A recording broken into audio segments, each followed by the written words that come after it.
Hello, everyone, and welcome back to my channel, where we help you speak English naturally, without sounding like a robot. And I'm Jack, a man who once panicked for 10 full seconds because someone asked me, "So, what do you do for fun?" 10 seconds? Emma, it felt like 10 years. Yes, the famous awkward silence. You know that moment when your brain suddenly stops working? Like Windows XP loading? Exactly. My brain literally made the computer error sound. And honestly, this happens to almost every English learner. Yes, sometimes you know the words, but the silence feels scary. And today, we're going to teach you how native speakers handle those awkward pauses naturally. Okay, Emma, why does silence feel so uncomfortable in English conversations? Because when learners become silent, they often think, "Oh no, I sound stupid. I forgot English. This conversation is dying." Meanwhile, the other person is just waiting peacefully, like, "Take your time." Exactly. I think learners believe native speakers talk nonstop, without pauses. But that's not true at all. Native speakers pause constantly. They think while speaking too. The difference is they sound relaxed during the pause. Oh, so the problem is not the silence itself. Exactly. The problem is panic. Okay, but when does silence actually become awkward? Usually after about 3 seconds. A short pause feels natural, but after 3 seconds, learners start mentally screaming. Yes. My brain starts saying, "Emergency, emergency, human interaction failing."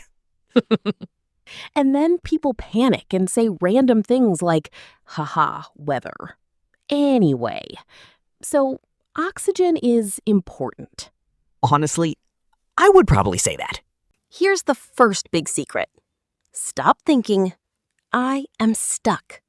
Start thinking, "I am processing." That actually feels much calmer. Yes, native speakers process too, even in their own language. Your brain is searching for words, organizing ideas, and building sentences. That is normal. So my brain is not broken? No, it's just buffering. Okay, so what do native speakers do during pauses? They use filler phrases, small natural sounds that keep the conversation alive. For example, well, let me think. Actually, Wait, so is useful? very useful. Without fillers, silence feels hard. With fillers, it feels natural.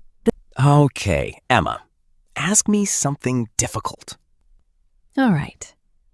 What is your dream vacation? Oh, no. Well, I think maybe Japan, because I love food and technology. Perfect. See? That sounded natural. Really? Yes, because you stayed relaxed during the pause.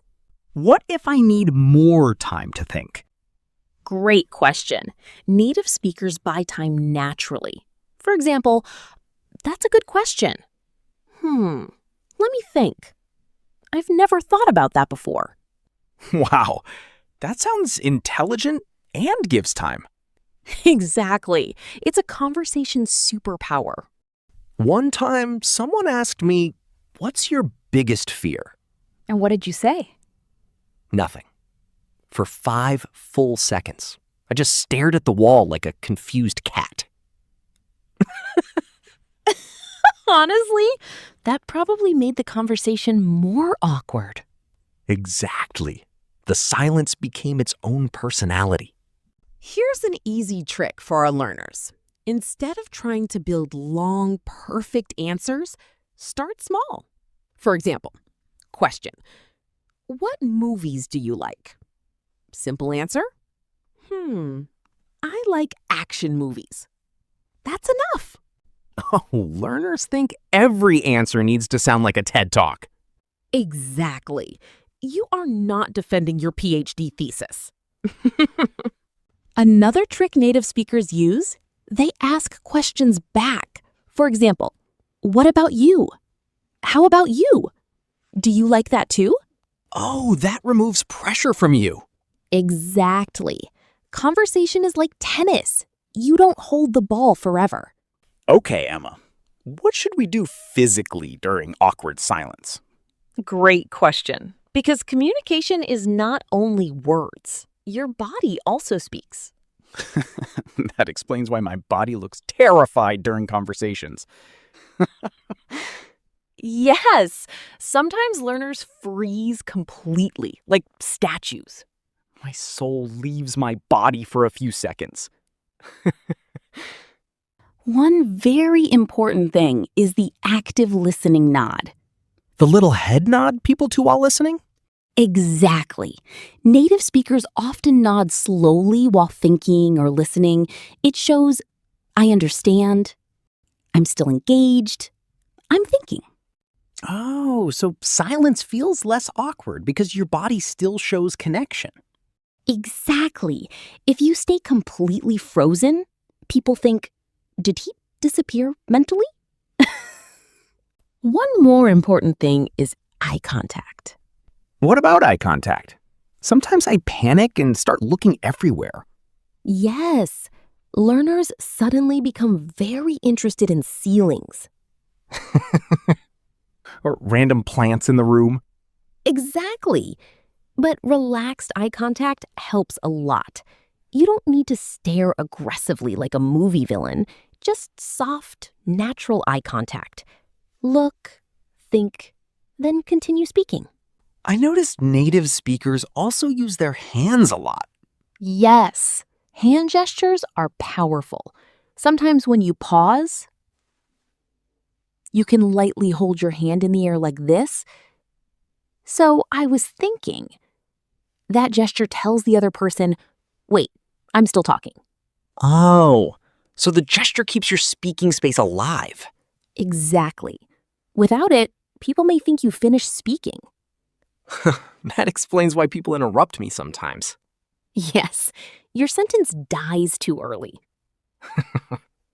Another secret? Your face should match the conversation. If someone tells you a serious story and you smile randomly during silence, that becomes very confusing. Yes, you suddenly look like a suspicious cartoon character. Exactly. Native speakers use facial expressions naturally. Concern, interest, surprise, curiosity, even during silence. That emotional reaction keeps the connection alive. You know, I always thought silence meant failure. But sometimes silence creates deeper conversations. Really? Yes. For example, if you forget a word, instead of panicking, you can honestly say, I'm trying to find the right word. How do I explain this? That actually sounds natural. Because it is natural. Native speakers do this too. So not every silence needs to be filled immediately? Exactly. Sometimes a small pause feels thoughtful. For example, that's actually a really interesting question. I think my answer would be, that pause creates rhythm. Wow, that actually sounds more confident. Exactly. Fast speaking is not always confident speaking. Another great trick, invite the other person into the conversation. For example, what do you think? Have you ever felt that? How about you? Oh, so the conversation becomes teamwork instead of pressure. Exactly. Conversations are shared energy, not solo performances. I think many learners speak English only to survive, like ordering food, asking directions, basic answers. Yes, that's survival English. But real fluency is social English. Joking, pausing naturally, reacting emotionally, connecting with people. So, fluency is not speaking perfectly? It's feeling comfortable with people, even during silence. Honestly, Emma, I think awkward silence is less scary now. Good, because your brain needs fewer emergency alarms now. And remember, silence is not the enemy. Sometimes it's part of the conversation itself. So today we learned why silence feels uncomfortable, how native speakers pause naturally, filler phrases that save conversations, body language and eye contact, and how to turn awkward silence into real connection. And honestly, I think this changes everything. Because before this, every pause felt like failure. But now you understand something important. Silence does not mean your English is bad. Sometimes it simply means you are thinking. Or buffering, like slow Wi-Fi. Exactly. And remember, native speakers pause too. They think, they search for words, they have awkward moments. That's part of being human. So next time there's silence in a conversation, don't panic. Breathe, smile, think, and continue naturally. Because fluency is not speaking perfectly every second. It's staying comfortable even when the conversation slows down. And honestly, some of the best conversations happen after a small pause. Thank you so much for listening today. If this episode helped you feel more confident speaking English, Then share it with another English learner who overthinks conversations. so basically every English learner ever, Keep practicing, keep speaking, and trust your voice a little more every day. we'll see you very soon in the next episode of Bye Everyone!